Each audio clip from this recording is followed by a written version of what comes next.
Hey everyone, rather Incoherent here. Welcome back to CK2, Holy Fury.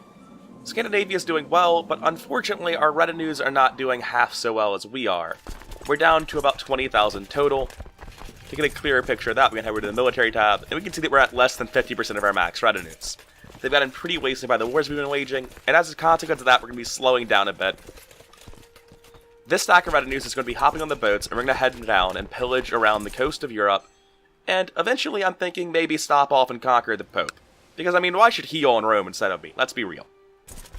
Originally, this retinue stack was going to go back to my capital and just chill out to really grow, but instead I've realized that there are two counts who have just become independent on my eastern borders, so we're going to go conquer them real quick, no reason not to. Even though they're heavily depleted, 8,000 is more than enough to conquer a single holding tribe, right? Like, these guys do not deserve to be independent, we can fix that real easily. Off-screen, I played the marriage game, nothing super interesting has happened in that regard, we married people with good genetics. I have a lot of kids who, are just super unimportant, they have basically no relation to me at this point. This guy's a kinsman, sure, but no one cares, it doesn't mean anything to them, he's so far away. And as such, he hasn't been married because he's so unimportant that people are upset about it even though he's a man. So if you actually scan through all of my temporary bonuses, positive treatment for gout isn't one of them. So even though I could seek treatment, I kind of want to die. Everyone hates Dag. I don't want to be Dag anymore. So I think I'm just going to not bother seeking treatment. Counterpoint, I can intentionally seek treatment, and that'll probably get me killed faster. We don't want Novgorod, we can't see the realm prosper, and we're at 100% threat. No one is surprised by any of that. Oh, right, yes. So, my Viceroyal. He might have been a 60-year-old man, but he apparently spent his final days making a load of children before he died. I might already be plotting to kill her? Yeah, got a bit ahead of myself on that one. If you search my plot power, you can see there are a lot of people who are just willing to kill kids for very little. And that's probably like over 200% plot power. That child is very dead, and will kill all of her brothers and sisters as they come to power. We might leave the youngest one on the throne for a while, execute them before they can have kids, that sort of thing. No real reason to get rid of them earlier than necessary, right? So with regards to Bloodlines, Simsam is marrying Bothilder in 13 years, I believe. Yes, all of these go through in 13 years. And Bag is going to be marrying Beata to get everything else. Their kids will marry each other. And once we get their kids married together, whoever that is, we're going to try to put them on the throne. That pretty much covers planning for the time being, so we're going to start actually enacting these plans. Yeah, do something crazy, dude. Well, shit. Well, A, this is the opposite of what I wanted. His cutting-edge technology of slicing me open and stuffing dead flesh inside of my body seems to have worked perfectly. Excellent. That's kind of the opposite of what I wanted for once.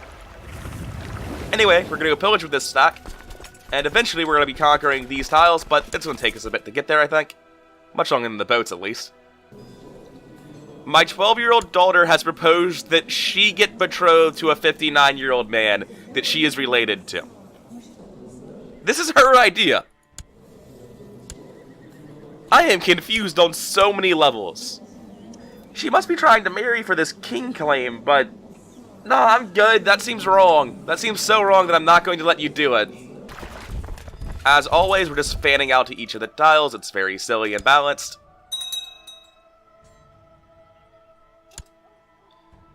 And our retinue stacks are so low that we actually need to reinforce 2 of them just to have them start sieging. That's very depressing. So in the previous episode, Alec the Cruel, along with Thorstein and Panania, were the guys who were leading my armies when they were losing, and I couldn't figure out how it worked. If you were thinking, I bet he lived it to his word and learned how the game works, the answer is hell no, combat is complicated. I didn't look that up. But nonetheless, it is funny to see that Alec the Cruel is revolting against Thorstein after they both led my armies so poorly in the previous war. Alright, we're going to shove this little girl off the castle parapets. Great. 260% plot power seems very easy to do. Just ransom 8 people for 277 gold, seems good to me. I should probably bother to raise this child. Which is to say, give him thrift like everyone else. I think that guy called me a righteous blade master. And this one's calling me a vile warlock. Is that because I'm possessed? What am I that qualifies as a warlock exactly?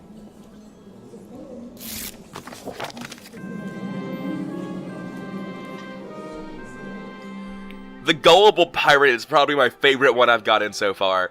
I really like you gullible pirate. Guys, it's a 5-year-old girl. How hard can it be to push her off the roof? Get it together. Yeah, people just call me the Righteous Blade Master. I guess I am the Sword of Tyr. Alright, we're gonna try to push her off again. That didn't take long to come up with this insane scheme to just do the exact same thing we did previously. Alright, cool, that's a problem solved. I'm not sure if you actually die a quick and painless death from being shut off of a castle. That seems like it breaks your body and you die horribly, but okay.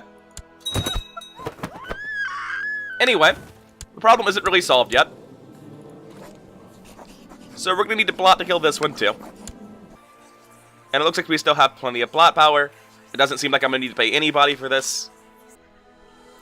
Oh, hell yes. Trier has a 6k stack and they're using it to conquer Austrasia. So, fun fact, Total Red Cheeks has a war going on for like one tile right here against Italy. And pretty much everyone has joined against him. That's pretty good. Ingelfer is in fact winning his war versus Austrasia. And Jarl the Conqueror would appear to have already won his war. I like these guys. My 2 new Viking conquerors. I hope they do well for themselves. So the sieges have been going well. I'm going to quickly conquer this, though. The whole world didn't even come to help this man. They don't even give a shit. I probably should have assigned generals. We'll be fine. Very tough war. Good game, everyone. Kind of sad, honestly. I don't feel good about that one. What is this? Okay, so don't be tricked by, like, this icon and all of this pomp going on. This guy's a single county count. I can conquer him in one turn, right? He doesn't even have a big horde standing around. That's funny. Alright, we'll get him next. So our truce with Ravenna here is going to expire soon, but we're just not going to be anywhere near them. If they're still independent by the time we get down here, we'll definitely conquer them. Although, looking at it, I can say the same about, like, Capua and Benevento and Paleto.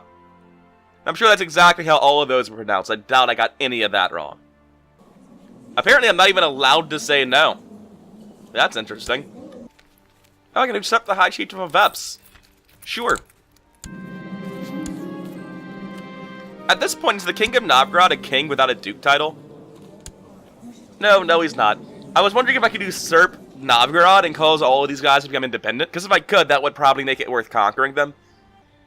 Once I become feudal, I'm probably going to switch over to having double kings as my vassals. But for the time being, since they're all gabble kind, I can't actually have them hold 2 king titles, they'll just lose it after 1 generation. And for those reasons, I think I'm going to continue leaving Novgorod in his hands. Taking it myself just breaks up Estonia. Doesn't really matter to me. Alright, we're in position, and I might end up white piecing out of this if it turns out I've misunderstood something. But I mean, as far as I can tell, this man is a single county count. So it looks like Liberate Mari is actually better than Conquest Mari. As far as I can tell, this is just a walkover and he's a single county count.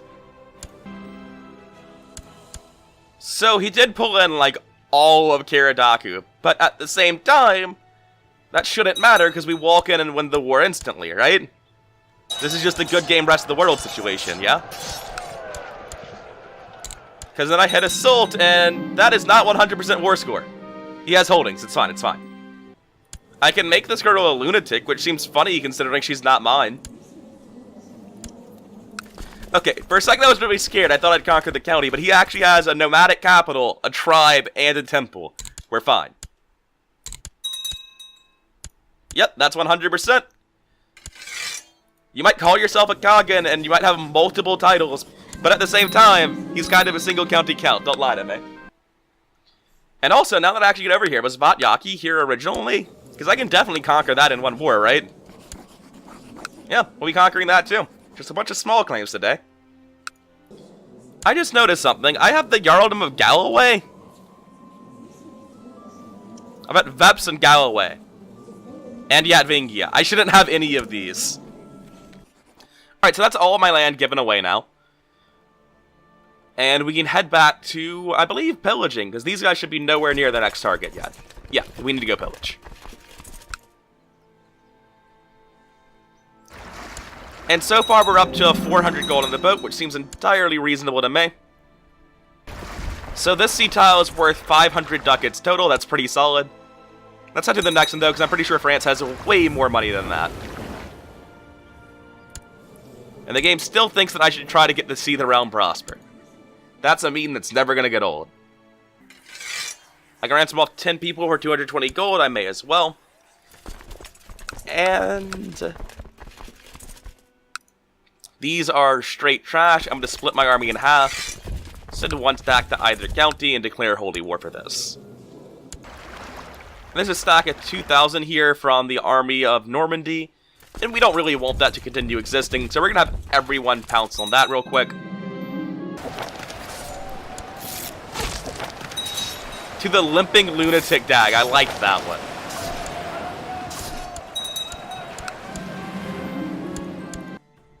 I'm going to have all of these guys stay together for a little bit since they basically have no morale. Having them split up seems dangerous, and I need to actually have them group up and ambush all of these. Like, you see the problem here. 3,300 here, about 2,000 here. Actually closer to 3,000, really.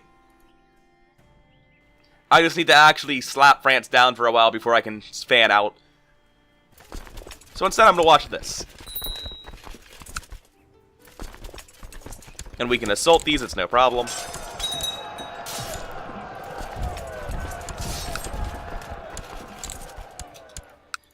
Very tough war. For a second there, I was worried I was going to lose.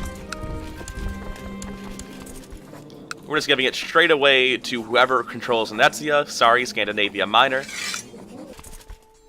Alright, so this is pretty much a full stack. I'm just going to assault this since I've already done most of it. Yeah, that was like 500 men. 600 men. Probably not worth doing, but at the same time, I felt like doing it. That was my whole rationale. Not going to pretend I had some more elegant reasoning than that. And we're going to start walking down the coast to just clean up all of these armies. They shouldn't be here. I don't know why this matters to me.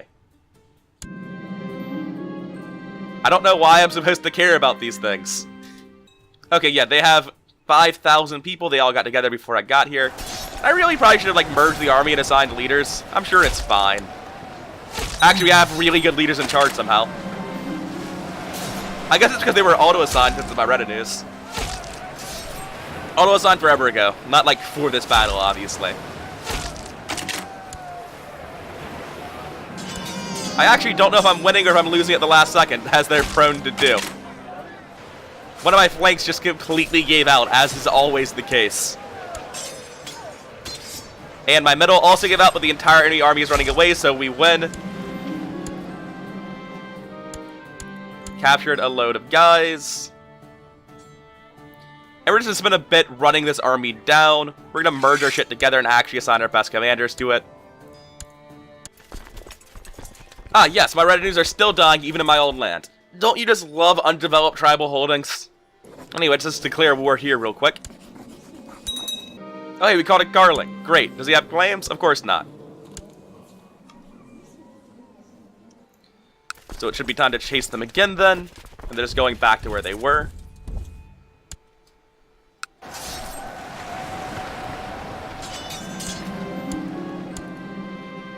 So we keep running this army down. We should probably go deal with this one, but who cares? Actually, that was the army of the king. Assault this. Wow, good war. Very tough. You had me spooked. So immediately give this over to the King of Venetia, as always.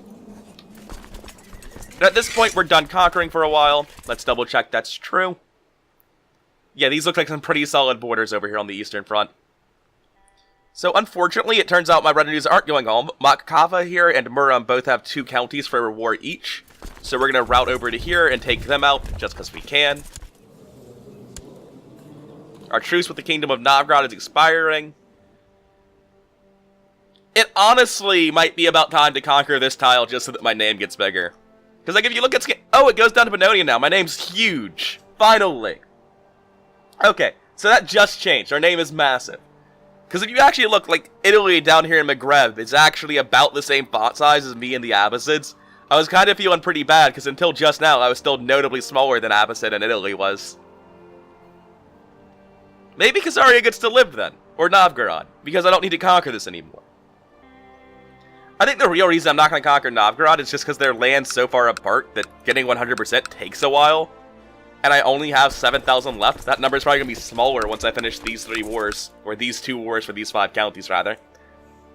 Somehow my brain interpreted 2 wars for 5 counties as 5 minus 2 is 3 wars. Don't know what the hell I was thinking. Anyway, back to pillaging. Time to continue running down the army of France. And at this point, I think I can split them up and start sending them different ways. We should probably ransom all these prisoners we've taken from France. 10 for 308 is pretty good.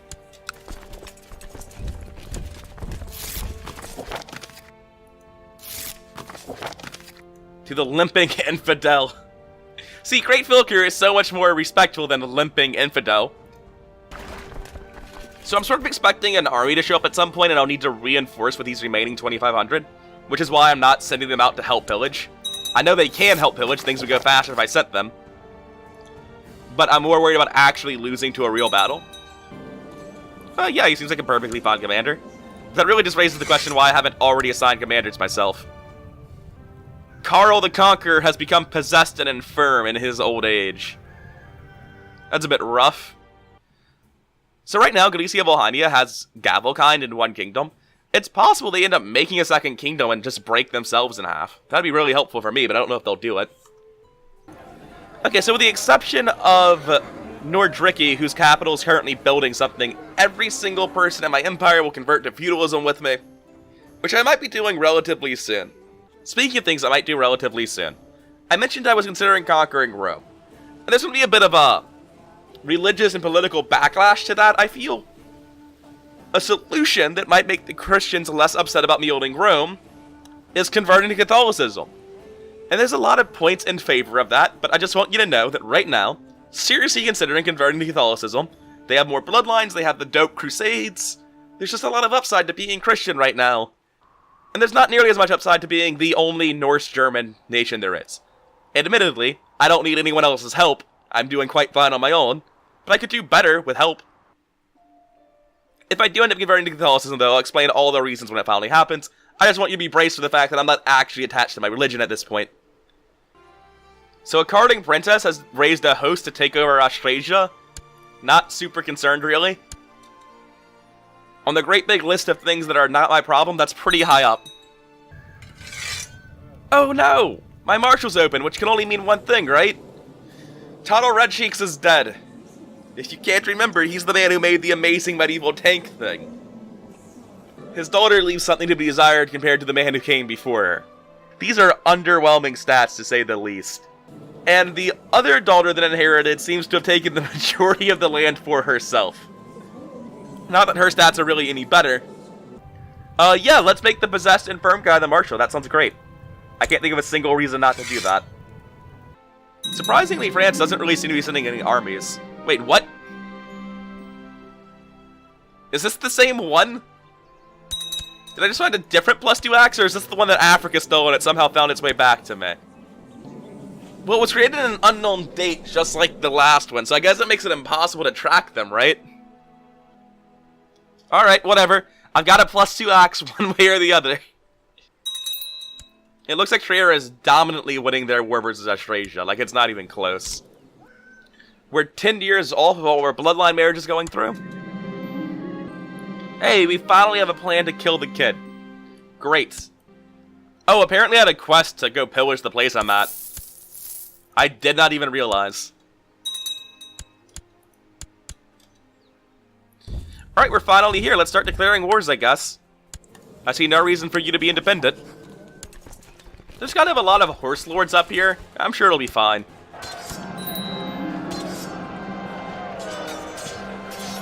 Alright, that's another kid down. Which means there should still be one kid left on the throne of my viceroyalty, right? I'm very confused. I just let time tick, thinking that I needed to let time tick before I could assassinate the third kid. I've only killed 2, right? One of my commanders just died. I believe we outnumbered them, like, a dozen to one. Yeah, he died in this fight. That's just embarrassing, right? Because it's not over here in France, is it? Yeah, no, that's just embarrassing for him. Okay, so Kraka died by my hand. She's the first one I killed. Then we killed Kettle. Did their other brothers, like, die of illness normally?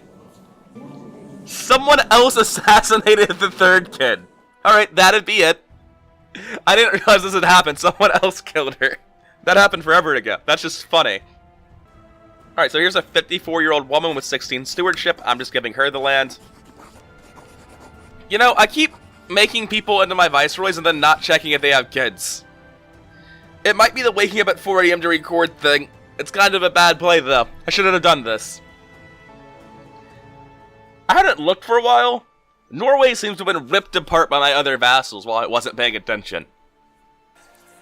Anyway, we're going to immediately start plotting to kill the person I just gave the throne of Sweden to until we can fix this again.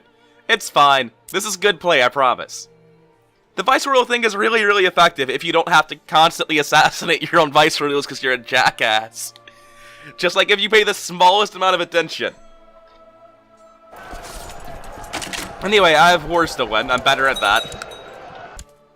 So we're assaulting as soon as we can in this war. And while I've been rapidly jumping back and forth between my areas, I've noticed that I have this stack of retinues, which I must have just inherited from my viceroy. I'm not really sure why they're down here, because they never owned this land, right? Oh no, they do! This is part of Sweden now. Good job, viceroys. Thanks for expanding the Kingdom of Sweden into my other kingdoms. That's really helpful of you. Right now, France is still safe, so we're free to keep pillaging.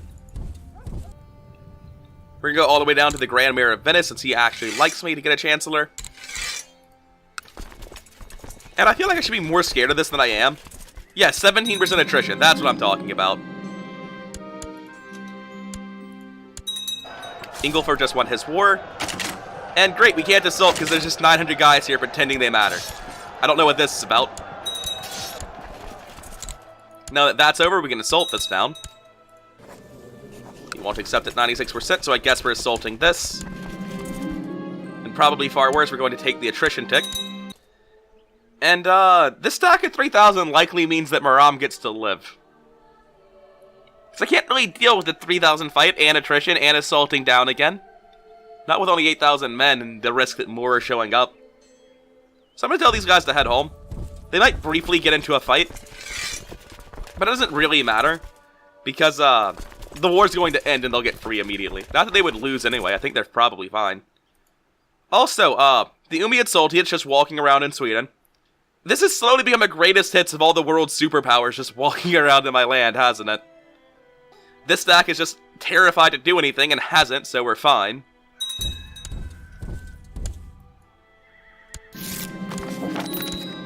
We win the Holy War, good game. I can usurp the Kingdom of Poland. I don't want to do that for the same reason I didn't want to usurp Novgorod, but it's good that I can. I was more looking for this one. And I'm just going to hand this over to Magnus like everything else.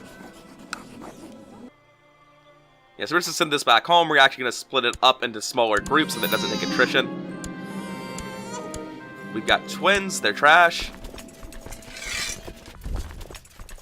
So all of our retinues are heading back to our de jure duchy. We've also got this stack of retinue heading back to our de jure duchy. I think it got abused by some random guy in my land. That sounds likely. Oh, hey, they're finally coming to fight us. We should deal with that. And that shouldn't be a big problem for us at all, really. We're trying to assassinate the kid with the Viper. They want to marry my kids. I don't even care enough to check who it is at this point. 1,400 more are coming. I should actually reinforce with everything. I'll just assault. This is already done. I may have underestimated how much you can assault in this. Well, that's just embarrassing. It's been ages since I lost an assault. Anyway, ha ha ha, absolutely not. Just get back on the boat and pretend that didn't happen. I learned my lesson. I'm gonna let this assault finish. We should be able to defend ourselves, no real issue here. Yeah. Easy win, just don't assault things. And we've killed the person. Great. So now their kids have inherited, which hasn't really solved any problems, but I feel slightly better about my mistakes now. I'm gonna let this fight finish real quick and then move on to the next. Okay, everyone back on the boat. I'm not usurping Poland, that doesn't help me.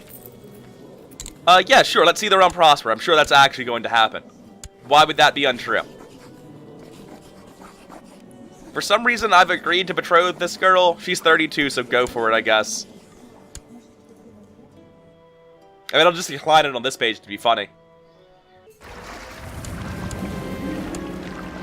So we've turned in all 1,100 of the gold we got from those 2 sea tiles. We're gonna hop back on the boat, head down to this area. And the next good sea tile we can really hit is going to be here, I think. Oh, that's right! For the Umayyads to be by land, that means Italy no longer controls them, which is in fact the case. Also, African Revolt, how are you doing?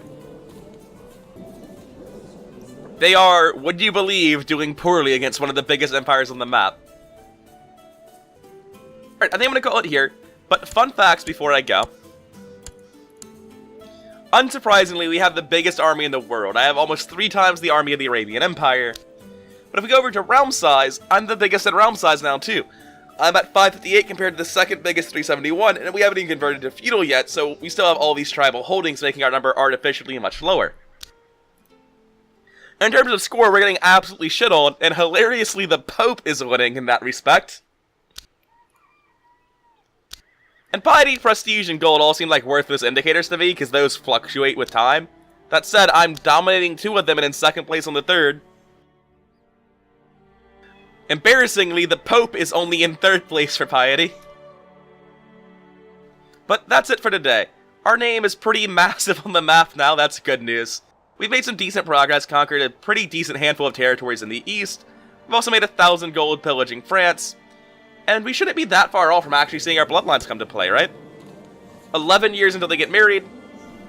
Wow, has this only been 2 years for this episode? It feels like I've been playing for an hour. Checking my recording, it's because I've been playing for an hour. Alright, it was a slow 2 years, but all the same. That's it for today. This has been rather Incoherent. I hope you had a good time. Like, comment, subscribe, and all that other shilly channel growth nonsense. I'll see you around.